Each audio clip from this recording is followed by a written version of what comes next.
And I Okay. see women taking up more space. I see Mm, women making themselves more visible. So it's mm, just one thing to be in the room but at the back and silent, mm, and then there's another thing to just actively participate and give mm, your 2 cents. And that is mm. something that I see women Exactly. in Pakistan doing more and more. We still Mm. have a very long way to go, but Every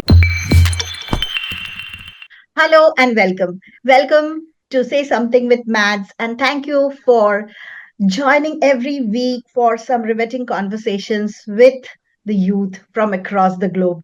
Without your support, this channel would not grow as much as it is growing. Thank you once again. Today, it's going to be a rocking day. We have Noor Malik. She's joining me from Peshawar. First of all, let's welcome Noor. Noor, welcome to my channel. How are you feeling today? thank you so much, Madhumita. It's an honor to be here with you today. I'm good. I hope you're fine.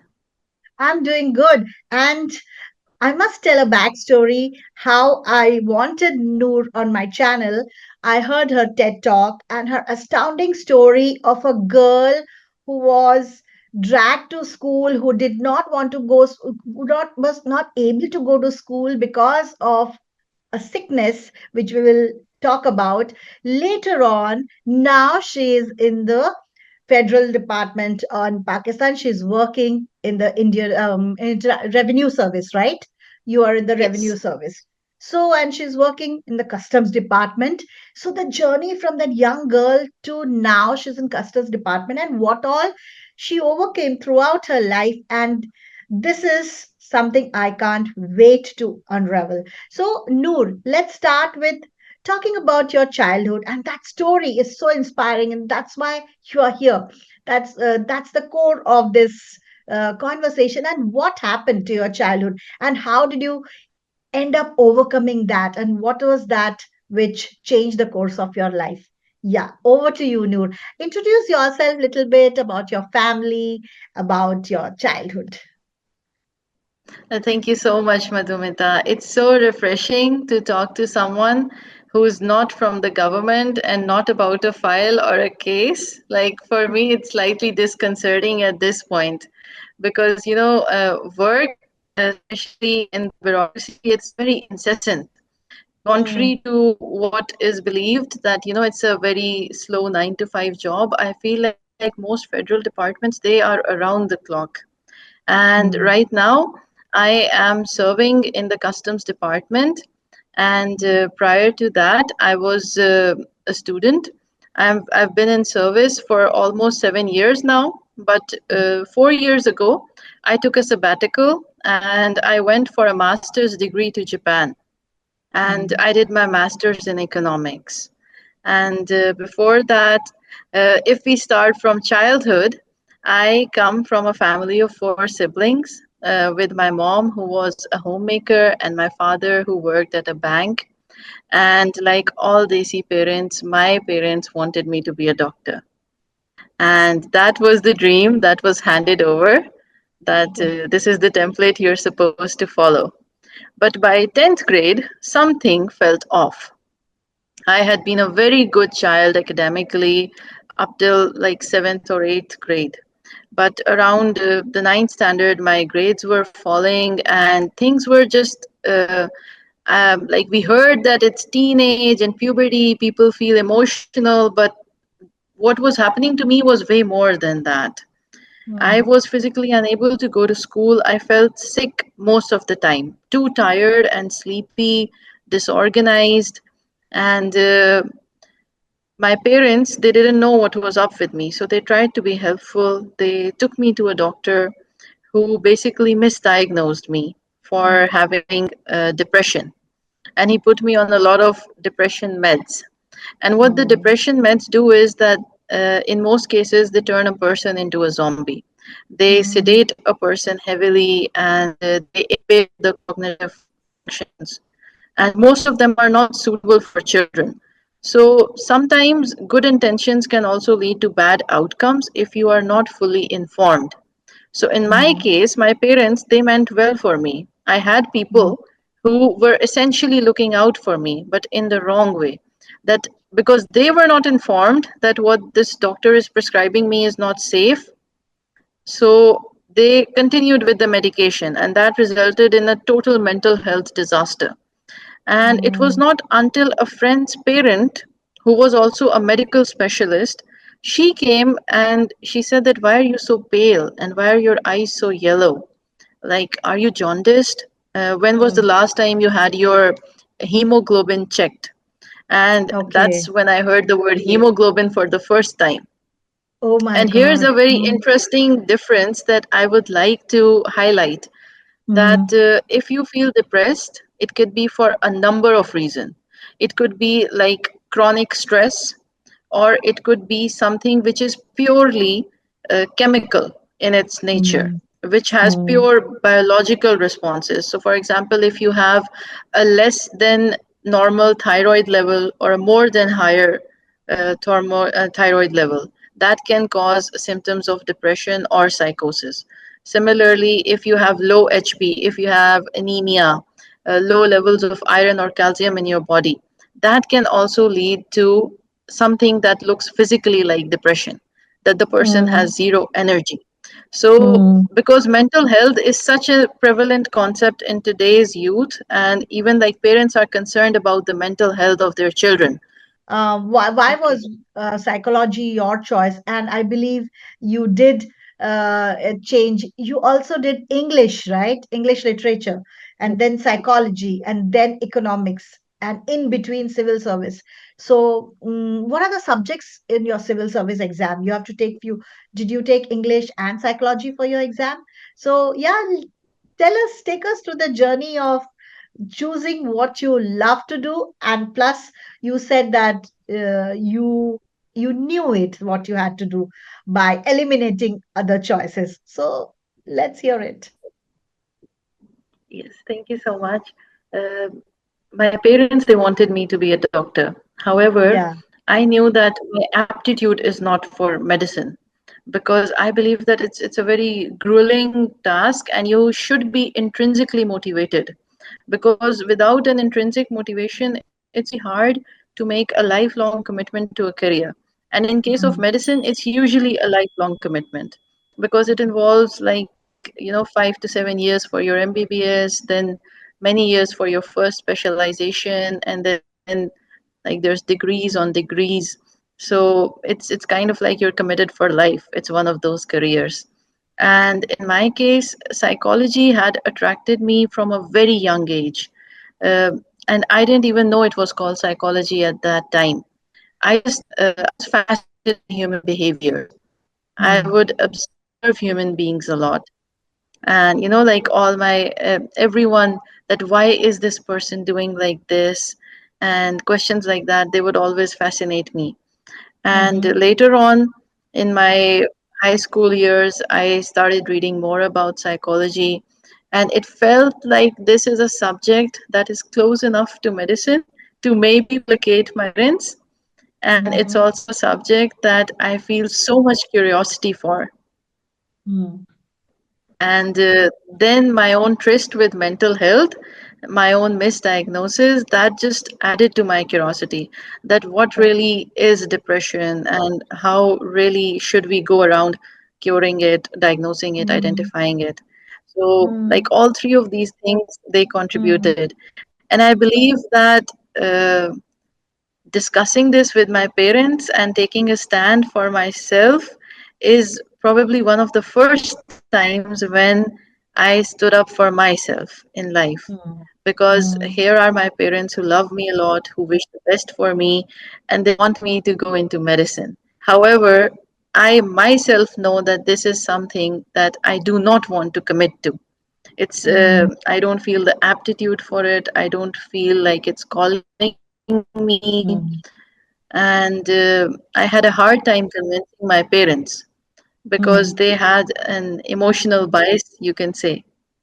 Now let's start with your civil service journey. So, usually, when I talk about civil service in India, at least it takes 4 to 5 years of rigorous studies and complete dedication and huge amount, volumes and volumes of books. So people who are committed to civil service, they don't even know whether they will get through because there are very few seats, but they continue because there are five, I think five chances they can take in India right now. So tell us about how is the preparation and why did you even choose to think of going there from psychology? What made you shift? So I did my bachelor's in English literature and psychology because at undergrad level we can have up to two majors. Yeah. And then I did my master's in psychology because out of those two, I figured like psychology is something Mm, that I can mm, see myself building a career in. mm. And by the end of psychology, like towards master's, I moved back to my home and I just took a gap year and I wanted to spend some time with my parents, with my family, because I had been just studying for almost 4 to 5 years away from Mm, home at that point. And my mhm. father suggested me that since you refuse to be a doctor, how about you do the CSS? And Oh, okay. I gave a one off attempt. So you're Which year was absolutely this? right. This was the year 2014. Okay. And Mm, I had just finished my master's. And mm, what happened was that you're absolutely right. CSS is the Indian equivalent of IAS, and mm, it has a very similar pass ratio of around 2%.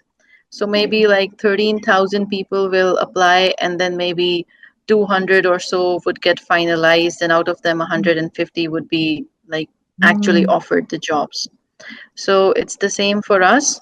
And I studied for almost 4 to 6 months. 4 months if Okay. like include the actual studying. Okay. And it's very interesting how I managed to clear the exam in my first attempt with 4 months of Wow. studies. And That's that's amazing. Yeah. where, because I believe that self awareness is first. You should know your own strengths. Mm, And we also have to select our own subjects for this exam. mm, And mm, in my case, I asked a few people for advice, and they told mm, me that you should take this subject, this scores very well, and you should like study this, this gives very good results. And instead, what I did was that I just visited the website and I downloaded the syllabus of all the subjects, and then I went through the syllabus rather than the subject name. And I saw that mm, which syllabi I can actually cover in the coming mm, 3 4 months. And for mm. example, people suggested that I should do geography because it's a Yeah, high many scoring people did subject. that. Yeah, geography is the highest scoring. Yeah. But instead, I went for zoology because I had a pre medical background. I had studied the phylums and all of those like human body systems. And although the zoology's course is objectively much more than geography, but I ended up getting very good marks. Wow. And it was a counterintuitive decision that I made. And I Mm, made that decision by actually having the full information at my disposal. So if I mm, would go by people's advice, or if I would go by which subject sounds easier than the other, I would mm, end up making a mistake.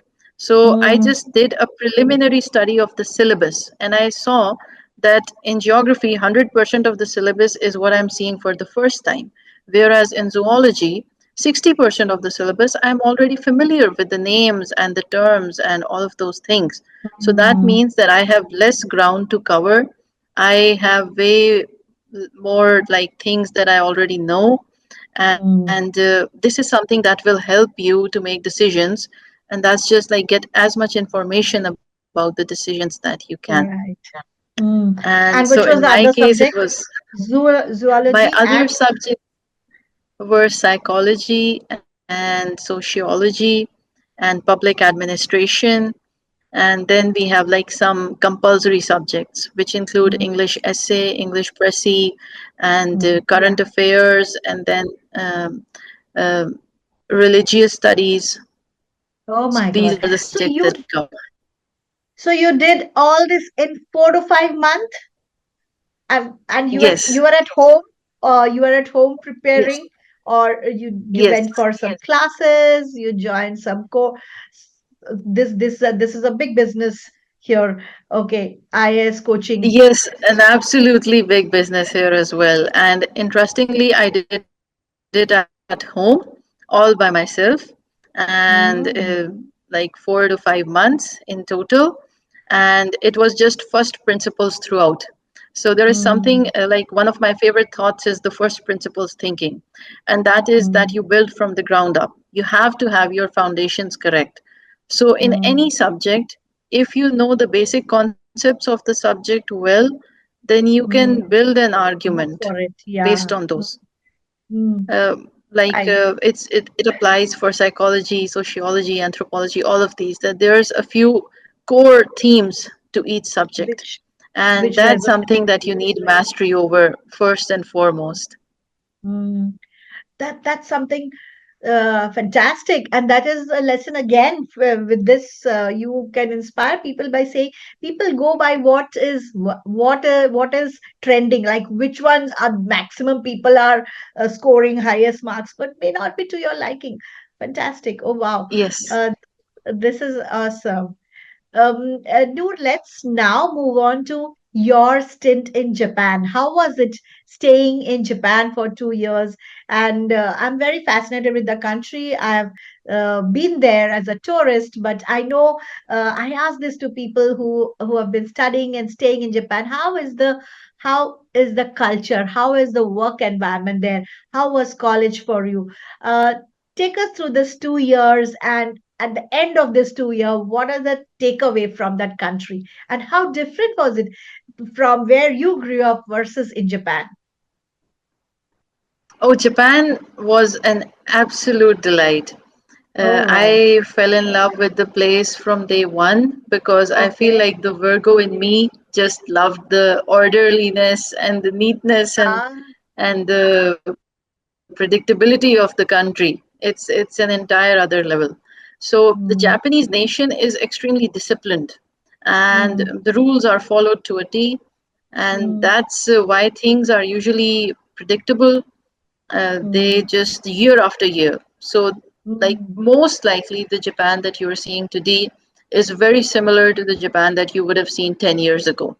Whereas some mm. countries they have changed dramatically Yeah. over the Yeah. Right. years. Mm. Which is the So I started in Japan in 2020, and it okay. was in the middle of COVID. There were quarantines everywhere, social distancing, and the rules were enforced very strictly. So no meeting in person, So you and didn't come traveling back was very during. difficult. So you didn't come back I to. traveled, but Oh, you were there during the COVID in Japan, yes, I was Kyoto, over right? there, and Kyoto. yes, it went okay. Mm, And there was a lot of fear, I think, regarding the virus, mm, especially in 2020 and 21. yeah. And then Japan was set to host the Olympics as well, Yeah, of and that course. was Yeah, yeah, delayed yeah. significantly. Mm, They were all so looking forward to the Olympics, and I was in Tokyo, and they had prepared so many venues. Like I believe mm, that that was one lost opportunity for mm, Japan to showcase its incredible venues. And my time in Japan was very good. I had a brilliant advisor who took me through economics. It was a subject that I had no basic information about, even. But since I came from a background of psychology, but then I went to join the government in a revenue related department. So I mm. figured that now it's time for me to develop my first principles in economics All and to right. be really well Okay. versed because Mm, my job was something that I felt excited about and happy to do. mm, mm, So, a very logical step for me was that I should get a relevant qualification so I could mm, have a certain command over the mm, policies that might need my input at some point. mm. So you would say that it changed a lot. Any travel changes you a lot, but having to stay in For a sure. country like Japan, or for that matter, any country, if you stay there, you know the nitty gritty of the day to day life, about the food, about the weather, culture, people. Did you could visit? Could you visit some of the places around Japan? Yes, I visited many cities. I went to Osaka and Yeah. Nara. I was based in Tokyo, and Hmm. I visited all the cities around Tokyo, Hakone, Wow. and then I climbed Mount Fuji. I went all the way You to did. the top. So, You yes, it's a climbed. two-way hike. Wow. Yes, How long I it summited takes? Fuji-san. So it's 2 days. One day you go up, and then one day you hike down.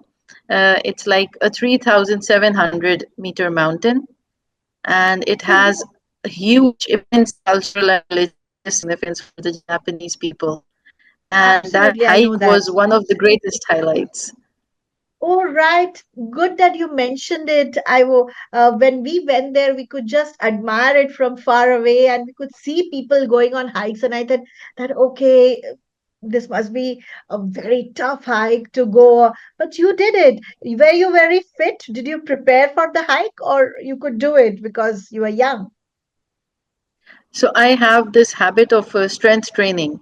I try to Oh, go to the gym maybe 2, 3 times a mm, week, and I believe that that really helped me.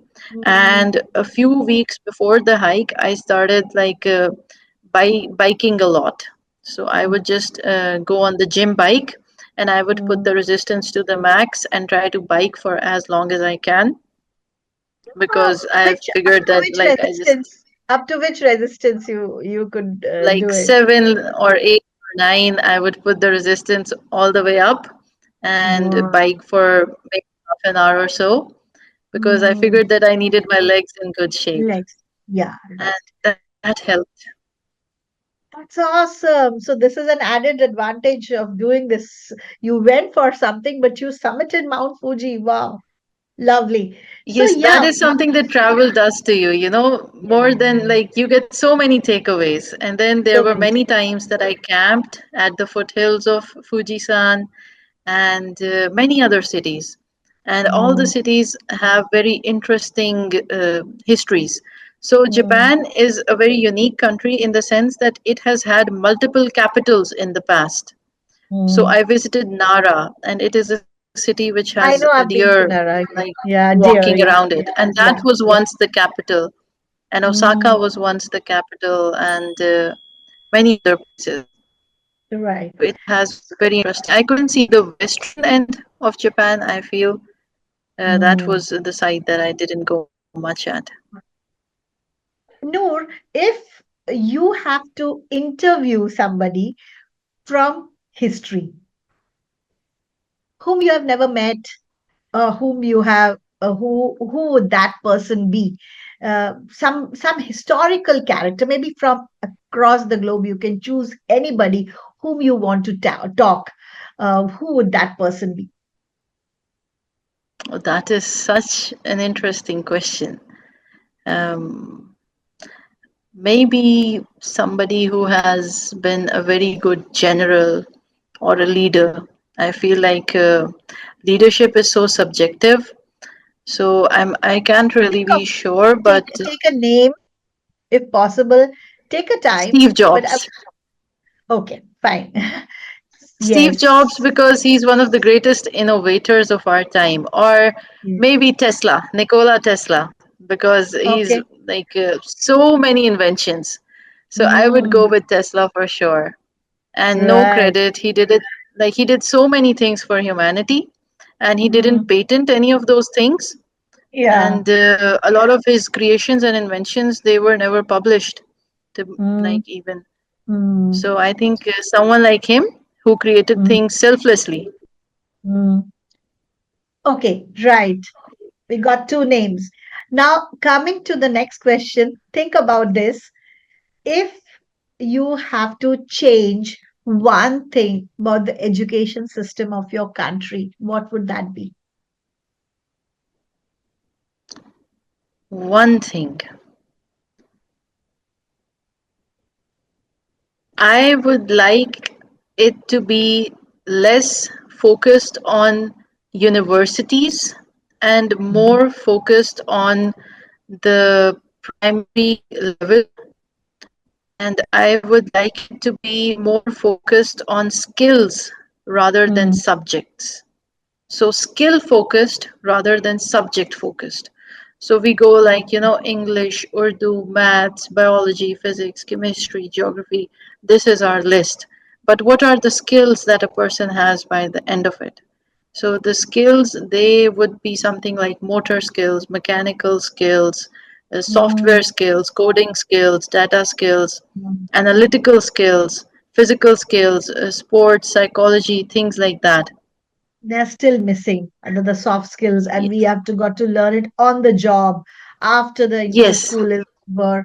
Why not So once integrate you're it? done with school and college and university, that's when you Mm. actually start Learning absorbing the skills. skills.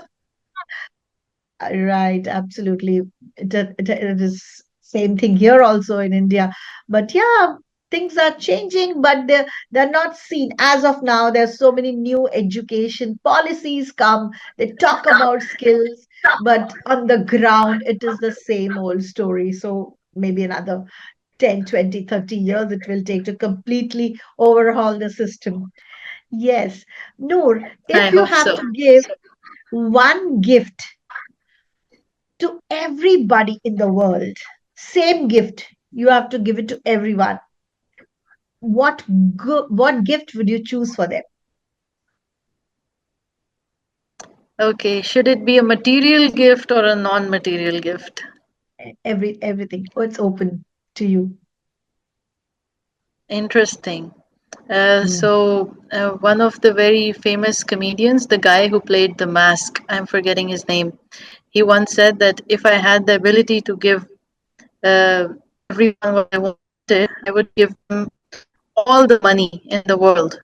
So I would wish everyone could be rich so that they Mm. understand that money does not bring happiness. And, Okay, this like is I believe interesting that kindness is something that I would like to give everyone. for everyone. Just, the ability to look at things with more grace, to give each Mm. other a little bit more kindness. Mm. Fabulous. Fantastic answer. Oh, right. I was not expecting this. Interesting. Now, Noor, this is a section where we ask about people's choice. Do you have any choice of book recommendations for the audience?